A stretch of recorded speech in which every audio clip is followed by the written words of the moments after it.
क्या आपने कभी सोचा है कि पानी जो जीवन का आधार है, ब्रह्मांड में कब और कैसे बना? आज इस वीडियो में हम एक ऐसी साइंटिफिक डिस्कवरी की बात करेंगे जो ब्रह्मांड के शुरुआती इतिहास को नए सिरे से परिभाषित करती दिख रही है। नई शोध के अनुसार पानी हमारे ब्रह्मांड में बिग बैंग के बाद पहले 200 मिलियन वर्षों में ही बन गया था और ये सब संभव हुआ ब्रह्मांड के पहले तारों के जबरदस्त सुपरनोवा के कारण। आइए आज की इस वीडियो में इस रोमांचक खोज को गहराई से समझने की कोशिश करते हैं। आगे बढ़ने से पहले मेरी आपसे एक छोटी सी रिक्वेस्ट होगी कि इस वीडियो को लाइक और चैनल को सब्सक्राइब जरूर से कीजिए अगर आपको इस चैनल के वीडियोस थोड़ी भी वैल्यू देते हैं।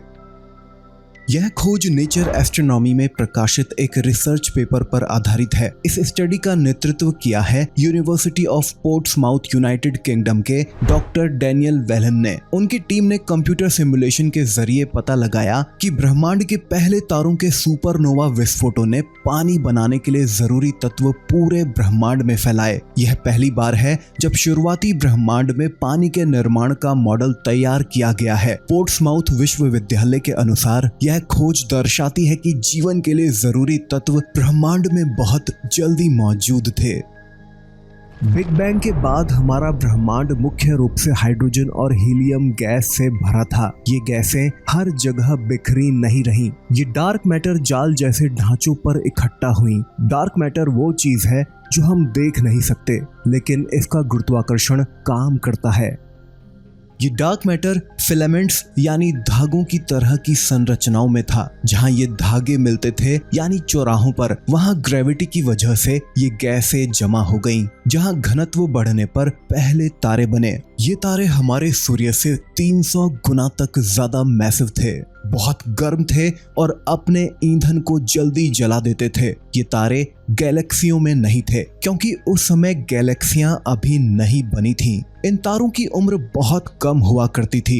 ये जल्दी ही सुपरनोवा विस्फोटों में मर गए। जब ये तारे अपने जीवन के अंत में पहुंचे तो ये तारे दो अलग अलग प्रकार के सुपरनोवा में विस्फोटित हुए, कोर कोलैप्स और पेयर इनस्टेबिलिटी। सबसे पहले हमें समझना होगा कि तारे के अंदर दो बड़े बल काम करते हैं, गुरुत्वाकर्षण और दबाव।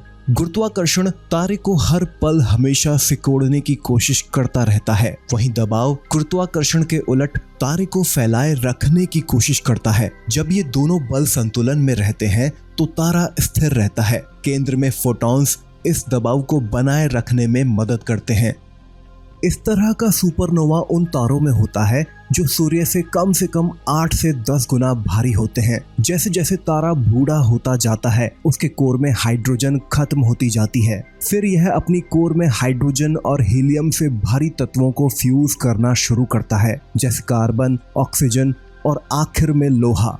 लेकिन आयरन पर आकर ये फ्यूजन रुक जाता है। इससे कोई ऊर्जा नहीं बनती, इसलिए गुरुत्वाकर्षण जीत जाता है। कोर ढह जाता है, एक न्यूट्रॉन स्टार बनता है और बाकी तारा एक शॉक वेव में विस्फोट कर देता है। इस विस्फोट में भारी तत्व, जिन्हें खगोल वैज्ञानिक धातु यानी मेटल कहते हैं, बाहर अंतरिक्ष में फेंक दिए जाते हैं। दूसरा है पेयर इनस्टेबिलिटी सुपरनोवा। ये सुपरनोवा 100 गुना या इससे भी ज्यादा सूर्य से भारी तारों में होते हैं। जब तारे का केंद्र बहुत गर्म हो जाता है तो वहां का फोटॉन इतना ऊर्जावान हो जाता है कि वे इलेक्ट्रॉन और पॉजिट्रॉन के जोड़े बना देता है। इस प्रोसेस में फोटॉन की ऊर्जा का इस्तेमाल इलेक्ट्रॉन और पॉजिट्रॉन के द्रव्यमान को बनाने में होता है, यानी ऊर्जा द्रव्यमान में बदल जाती है। यह प्रोसेस केंद्र की ऊर्जा को कम कर देती है, जिससे तारे का दबाव घट जाता है। दबाव कम होने से गुरुत्वाकर्षण हावी होने लगता है और तारा सिकुड़ने लगता है और सिकुड़ने से तापमान और भी बढ़ जाता है। यह एक चक्र बन जाता है जो तारे को पूरी तरह से अस्थिर कर देता है। आखिर में तारा इतने जोरदार विस्फोट के साथ फट जाता है कि वह पूरी तरह नष्ट हो जाता है, जिसे थर्मोन्यूक्लियर विस्फोट होता है। यह विस्फोट इतना शक्तिशाली होता है कि तारा पूरी तरह से नष्ट हो जाता है, कोई कोर नहीं बचता। यह एक विशाल हाइड्रोजन बम की तरह है जो कोर कोलैप्स सुपरनोवा से 100 गुना ज्यादा ऊर्जा छोड़ता है। सामान्य सुपरनोवा में विस्फोट के बाद तारा कुछ अवशेष छोड़ता है, जैसे कि न्यूट्रॉन तारा या ब्लैक होल। लेकिन पेयर इंस्टेबिलिटी सुपरनोवा में ऐसा नहीं होता है। इस विस्फोट में तारा पूरी तरह से नष्ट हो जाता है, कोई अवशेष नहीं बचता। यह इसे सामान्य सुपरनोवा से अलग और खास बनाता है।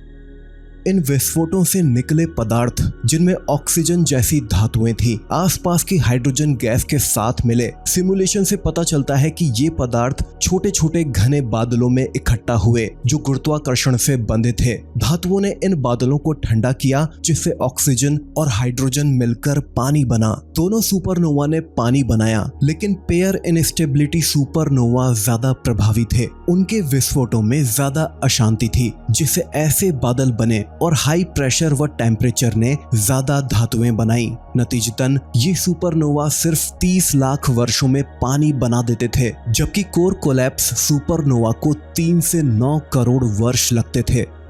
पेयर इंस्टेबिलिटी सुपरनोवा से बने बादल सौर मंडल के समान पानी की मात्रा के करीब थे। मतलब आज हमारे सौर मंडल में जितना पानी ग्रहों और चंद्रमाओं पर मौजूद है, उतना पानी एक पेयर इंस्टेबिलिटी सुपरनोवा से बने बादल में था।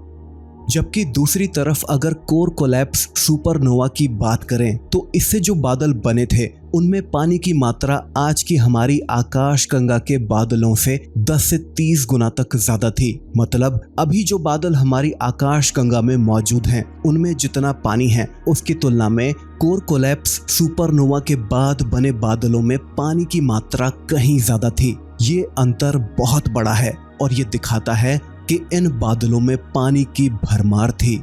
ये पानी से भरे बादल अगली पीढ़ी के तारों के लिए जन्म स्थल थे। लेकिन क्या ये ग्रह भी बना सकते थे? पहले ये माना जाता था कि शुरुआती तारों के मलबे से ग्रह बनना मुश्किल है, लेकिन कुछ सिमुलेशंस और लो मेटेलिसिटी वाले वातावरण में प्रोटोप्लैनेटरी डिस्क के सबूत, जैसे कि साल 2003 में हबल द्वारा एक ग्लोबुलर क्लस्टर में बहुत लो मेटेलिसिटी वाले खोजे गए एक विशाल ग्रह के सबूत बताते हैं कि ग्रह निर्माण संभव था। सुपरनोवा का प्रकार ग्रहों के प्रकार को प्रभावित कर सकता था। कोर कोलैप्स सुपरनोवा से बने पदार्थ में कम धातुएं थी, जो जुपिटर जैसे गैस जायंट्स के लिए सही थे। वहीं पेयर इंस्टेबिलिटी सुपरनोवा से अधिक धातुएं यानी हायर मेटेलिसिटी जैसे सिलिकेट्स बने, जो चट्टानी ग्रहों के लिए जरूरी थे। और कमाल की बात तो ये है कि ये सब पहली गैलेक्सियों के बनने से पहले हो गया होगा, जो यह दर्शाता है कि पृथ्वी जैसी पथरीली दुनियाएं बहुत जल्दी बन सके थे। यह रिसर्च इंडिविजुअल सुपरनोवा पर केंद्रित थी, लेकिन वास्तव में पहले तारे समूह में बनते थे। इन तारों से निकलने वाला रेडिएशन नए बने पानी के मॉलिक्यूल्स को नष्ट कर सकता था। हालांकि धूल इन मॉलिक्यूल्स को बचा सकती थी। European space research and technology centre के खगोल वैज्ञानिक गुइडो डी मार्ची के अनुसार लो मेटेलिसिटी वाले वातावरण में प्रोटोप्लैनेटरी डिस्क में पानी की मौजूदगी, जैसे स्मॉल मैजेलिनिक क्लाउड में, यह दर्शाती है कि कुछ पानी सुरक्षित रह सकता है। शुरुआती ब्रह्मांड में पानी की मौजूदगी का पता लगाना अभी भी एक चुनौती है। सिंगल स्टार्स या उनके क्लस्टर्स को आज के हमारे इंस्ट्रूमेंट से देखना मुश्किल है, लेकिन भविष्य में एटाकामा लार्ज मिलीमीटर एरे और स्क्वायर किलोमीटर एरे जैसे टेलीस्कोप्स वाटर रिच स्टार्स और प्लैनेटरी क्लस्टर्स से एमिशन का पता लगा सकते हैं। डैनियल वेलन का कहना है कि ये एमिशंस एक फेंट बैकग्राउंड के रूप में दिखाई दे सकते हैं। ये खोज हमें ब्रह्मांड के शुरुआती दिनों में पानी की मौजूदगी के बारे में एक नया नजरिया देती है। यह न केवल यह दर्शाता है कि जीवन के लिए जरूरी तत्व बहुत जल्दी बन गए थे, बल्कि यह भी सुझाव देता है कि रहने योग्य ग्रहों का निर्माण हमारी सोच से कहीं पहले शुरू हो सकता था। ये हमारे ब्रह्मांड की जटिलता और सुंदरता को उजागर करता है। शायद कहीं दूर किसी दूसरे ग्रह पर पानी की यही कहानी जीवन के शुरुआत की कहानी बन रही हो। आपका इस साइंटिफिक डिस्कवरी को लेकर क्या विचार है? नीचे कमेंट सेक्शन में आप अपने विचार मेरे साथ शेयर कर सकते हैं। आज का यह वीडियो आपको पसंद आया हो तो इस वीडियो को लाइक, चैनल को सब्सक्राइब जरूर कीजिएगा, इस नोटिफिकेशन बेल को ऑल पर रखकर, ताकि भविष्य में आने वाले वीडियोस के नोटिफिकेशन आपको मेरे अपलोड के साथ ही मिलें। चलिए मैं मिलता हूं अब आपसे अगली वीडियो में, तब तक के लिए नमस्कार, जय हिंद, वंदे मातरम।